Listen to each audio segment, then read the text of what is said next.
Hey everyone, welcome back to Agile Unlocked. I'm Coach R.L. and today we're cracking open the vault on some of the classic Agile books that shaped how we work. Now, if you've been with me since episode 1, you know I love a good story, especially when it involves a little chaos. So, let's kick things off with Jeff Sutherland's Scrum, The Art of Doing Twice the Work in Half the Time. I mean, that title alone, right? It's like, who doesn't want to do twice the work in half the time? But honestly, when I first read it, I thought, okay, Jeff, but what if I just want to do the right work, not just more work? We'll get to that debate in a second. So, quick backstory. My very first Scrum stand-up, I was so nervous. I wanted to make it fun. So I brought in this rubber chicken as our talking stick. I thought, hey, this will break the ice. Well, let me tell you, nothing prepares you for the moment when a senior developer deadpans, I refuse to speak to the chicken. The whole team just lost it. I'm standing there, chicken in hand, thinking, is this agile? Is this what Jeff Sutherland meant? But honestly, that moment taught me more about team dynamics than any book could. Scrum isn't about the props or the rituals. It's about creating a space where people can be real, even if that means roasting the coach a little. Now, back to the big question. Should Scrum Masters really care about doing twice the work in half the time? Or is it more about doing the right work? I mean, I get where Jeff's coming from. Scrum is all about focus, transparency, and delivering value fast. But sometimes teams get so caught up in velocity and output that they forget to ask, are we solving the right problems? I might be wrong, but I think the real magic of Scrum is in helping teams figure out what matters most, not just how fast they can crank out features. And as we talked about in the last episode with AI, it's not about replacing people or just speeding things up. It's about working smarter, not harder. Where was I going with this? Oh, right. The heart of Scrum is people, not process. And sometimes a rubber chicken. All right, let's shift gears and talk about two books that totally changed how I think about planning. Agile Estimating and Planning by Mike Cohn and User Story Mapping by Jeff Patton. If you're a product owner or just someone who's ever stared at a backlog and thought, what even is all this? These are your go-tos. So, confession time.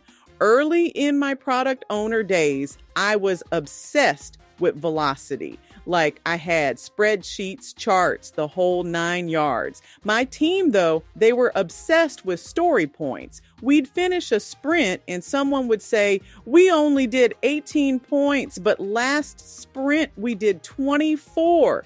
And I'd panic thinking, are we failing? But here's the thing, velocity is a tool, not a scoreboard. Mike Cohn really drives that home. It's about helping teams forecast, not compete. I always mix this up, but I think he said something like velocity is a measure, not a target. Or maybe that was someone else. Either way, it stuck with me. Now, let's talk user stories. Jeff Patton's user story mapping blew my mind. Before that, I thought user stories were just a list, like, as a user, I want to log in so I can see my dashboard. But Patton flips it. He's like, no, map the journey, see the big picture. Suddenly, it's not just a pile of tasks, it's a story with a beginning, middle, and end. And when you do that, you start focusing on the customer, not just the features. That's a game changer. I mean, classic user story lists are fine, but they don't show you the flow, the gaps, or the real value. When you map it out, you see what matters to the user, not just what's easy to build. And honestly, that's what Agile is all about, delivering value, not just checking boxes. Now, let's get a little deeper. If you've ever wondered what separates a good Agile coach from a great one, Lyssa Adkins' Coaching Agile Teams is basically the Bible. She talks a lot about emotional intelligence, leadership, and the art of coaching, not just managing. And then there's Essential Scrum by Kenneth Rubin, which is like the visual guidebook for all things Scrum. Seriously, if you're onboarding a new team, just hand them that book and a highlighter. I gotta share this. One of my favorite retrospectives ever, we did feedback using sock puppets. I'm not kidding. Each person had a sock puppet and you could only give feedback in character. It was hilarious, but also kind of brilliant. People said things they'd never say face to face, and we got some of the most honest feedback ever. Sometimes you gotta get a little weird to get real. But here's the real challenge for Agile coaches. How do you balance empathy, authority, and facilitation? I mean, you want to support your team, but you also have to set boundaries and keep things moving. It's a dance. Lyssa Adkins talks about being a servant leader, serving the team, but also leading them toward self-organization.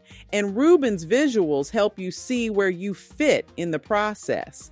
I'm still figuring it out, honestly. Some days I lean too hard on empathy and forget to nudge the team forward.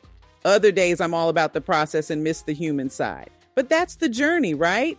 Building self-organizing teams isn't about having all the answers. It's about creating space for the team to find their own.